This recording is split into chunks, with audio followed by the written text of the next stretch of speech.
पहला प्रश्न है, भारत में लड़के व लड़कियों की विवाह की न्यूनतम आयु। तो इसका सही जवाब है ऑप्शन नंबर ए 21 वर्ष 18 वर्ष। लड़कों की न्यूनतम आयु विवाह के लिए 21 वर्ष तथा लड़कियों की आयु तो 18 वर्ष रखी गई है। देखिए विस्तार से, हिंदू विवाह अधिनियम 1955 के अनुसार भारत में लड़के व लड़कियों के विवाह की न्यूनतम आयु 21 वर्ष से 18 वर्ष है। यानी कि लड़कियों की आयु 18 वर्ष तथा लड़कों की जो न्यूनतम आयु है वो 21 वर्ष है। किसके तहत? हिंदू विवाह अधिनियम 1955 के तहत। यह हिंदू विवाह अधिनियम 1955 के अनुसार। दूसरा प्रश्न है, परिवार एक इकाई होता है जिसमें माँ, पिता और उनके 2 बच्चे होते हैं। यह प्रश्न कहता है कि परिवार वह होता है जिसमें कि माता पिता और उनके 2 बच्चे होते हैं। तो यह कथन क्या है, सत्य है या नहीं है, यह देखना है हमें। तो ऑप्शन नंबर ए में दिया है सत्य है, क्योंकि सभी भारतीय परिवार इस प्रकार के होते हैं, जो कि ये गलत है, क्योंकि सभी भारतीय परिवार इसी तरह नहीं होते जिसमें उनके माता पिता और 2 बच्चे ही हों, है ना। किसी परिवार में उनके माता पिता होते हैं, दादा दादी होते हैं, 1 बच्चे होते हैं, 2 बच्चे होते हैं, 3 बच्चे होते हैं। तो इस प्रकार ये ऑप्शन गलत हो जाएगा। ऑप्शन नंबर बी सही नहीं है, क्योंकि इस कथन में स्पष्ट करना चाहिए कि बच्चे जैविक होते हैं। सही नहीं है, परंतु क्या कहा गया है कि क्योंकि इस कथन में स्पष्ट करना चाहिए कि कितने बच्चे जीवित हैं। तो ये ऑप्शन भी पूरी तरह से सही नहीं है, क्योंकि देखिए किसी परिवार में उनके माता पिता और 2 ही बच्चे नहीं हो सकते, 3 बच्चे भी हो सकते हैं, 4 बच्चे भी हो सकते हैं, या दादा दादी नाना नानी भी हो सकते हैं, है ना। ऑप्शन नंबर सी सही नहीं है, क्योंकि परिवार कई प्रकार के होता है तथा परिवार का केवल एक ही प्रकार में वर्गीकरण नहीं किया जा सकता। यह ऑप्शन बिल्कुल सही है, क्योंकि देखिए एक ही प्रकार में विभाजित नहीं किया जा सकता परिवार को।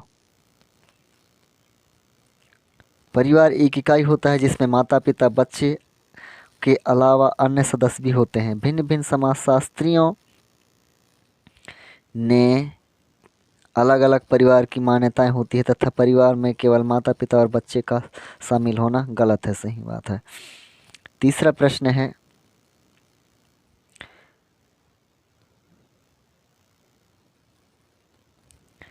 बच्चे को समाजीकरण का पहला पाठ कहाँ से प्राप्त होता है। तो इसका सही आंसर है ऑप्शन नंबर ए परिवार से। देखिए परिवार बालक का प्राथमिक विद्यालय माना जाता है। जी हाँ, परिवार बालक का प्राथमिक विद्यालय माना जाता है, क्योंकि सबसे पहले कुछ भी चीज़ सीखता है बालक तो परिवार में ही सीखता है, जहाँ वह अनौपचारिक शिक्षा ग्रहण करता है, तथा समाजीकरण की प्रक्रिया की शुरुआत भी परिवार से होती है। इसलिए परिवार को समाजीकरण का पहला पाठशाला भी कहा जाता है। चौथा प्रश्न है, प्राथमिक समाजीकरण है। ऑप्शन नंबर ए है शुरुआती आयु में परिवार में मित्रों से सीखना। ऑप्शन नंबर बी किशोरावस्था में समाज से सीखना। ऑप्शन नंबर सी प्राथमिक स्तर पर समाज से सीखना। ऑप्शन नंबर डी शिक्षकों का अनुसरण करना। तो देखिए प्राथमिक समाजीकरण है ऑप्शन नंबर ए, शुरुआती आयु में परिवार एवं बच्चों ने अपने मित्रों से सीखना। बच्चों को समाजीकरण की शुरुआत बच्चे के परिवार तथा मित्र व अन्य लोगों से होती है। इससे ही प्राथमिक समाजीकरण कहते हैं, जो स्कूल जाने से पूर्व प्रारंभ हो जाता है। समाजीकरण की प्रक्रिया जीवन पर्यंत चलती है। तो याद रखना, समाजीकरण की प्रक्रिया जो है तो जीवन पर्यंत चलती है, मतलब जीवन भर चलती है। प्रश्न 5वां है, एकल परिवार से तात्पर्य है। एकल परिवार से तात्पर्य क्या है यह? तो देखिए ऑप्शन नंबर ए वर्ष 1950 के बाद बना परिवार, जो कि गलत है। ऑप्शन नंबर बी परिवार जिसमें माता पिता एवं उनके बच्चे हो। देखिए एकल परिवार वह परिवार होता है जिसमें माता पिता होते हैं और उनके बच्चे होते हैं। तो यह ऑप्शन क्या हो जाएगा, सही हो जाएगा, ऑप्शन नंबर बी सही। चलिए अगले प्रश्न की ओर चलते हैं। ये प्रश्न अत्यंत महत्वपूर्ण है एमपीटेट की दृष्टि से व क्योंकि ये विगत वर्षों में अन्य राज्यों की टेट में आए हुए प्रश्न और अत्यंत महत्वपूर्ण प्रश्नों का समावेश है। ऑप्शन नंबर क्वेश्चन नंबर 6 देखिए, निम्नलिखित में से कौन सा कथन सही है? एकल परिवार में दहेज प्रथा मान्य बात है, जो कि गलत है। ऑप्शन नंबर सी, एकल परिवार में बाल श्रम सामान्य बात है, जो कि गलत है।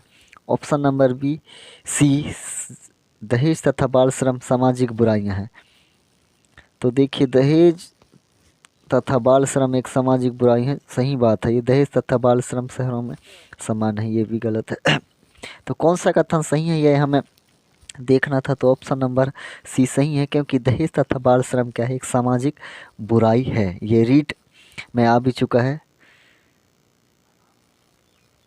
Option number question number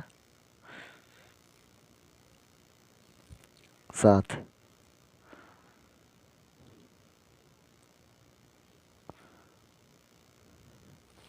Bharat में बाल विवाह निषेध अधिनियम किस वर्ष पारित किया गया? तो भारत में बाल विवाह अधिनियम किस वर्ष में पारित किया गया? तो ऑप्शन नंबर ए ही देखिए, ऑप्शन नंबर ए 2006 में पारित किया गया, सही है। भारत में बाल विवाह निषेध अधिनियम 2006 में पारित किया गया, जबकि 1 नवंबर 2007 से लागू किया गया। 2006 में पारित तो कर दिया गया था बाल विवाह अधिनियम को, लेकिन इसे लागू कब किया गया है? 1 नवंबर 2007 को लागू किया गया।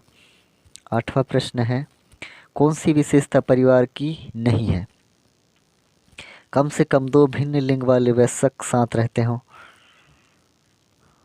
नहीं है कह रहा है, कौन सी विशेषता परिवार की नहीं है? तो कम से कम 2 भिन्न लिंग वाले वयस्क रहते हों। जिस परिवार में एक परिवार तभी बनता है जब उसमें 2 भिन्न लिंग वाले वयस्क व्यक्ति रहते हों। तो ये तो सही है, विशेषता है, ये परिवार की विशेषता है। ये प्रत्येक सदस्य की आय भिन्न जमा की जाती है, ये सही नहीं है। और यही हमें निकालना था कि कौन सी विशेषता जो है तो परिवार की नहीं है। तो ये तीनों विशेषता ऑप्शन नंबर ए, सी और बी, ये विशेषताएं परिवार की है, जबकि ऑप्शन नंबर सी ये परिवार की विशेषता नहीं है। प्रश्न क्रमांक 9, शारदा एक्ट का संबंध निम्न में से किससे है? तो शारदा एक्ट का संबंध बाल विवाह से है। शारदा एक्ट का संबंध किससे है? बाल विवाह से। इसके अनुसार क्या है कि शारदा एक्ट 1929, किसके 1929 में है ना, का संबंध बाल विवाह से संबंधित था, जिसमें विवाह के लिए लड़कों तथा लड़कियों की आयु का निर्धारण किया गया है। किसमें? शारदा एक्ट में लड़के व लड़कियों की आयु का निर्धारण किया गया। इस एक्ट के तहत लड़कों की आयु 18 वर्ष तथा लड़कियों की आयु 14 वर्ष की गई।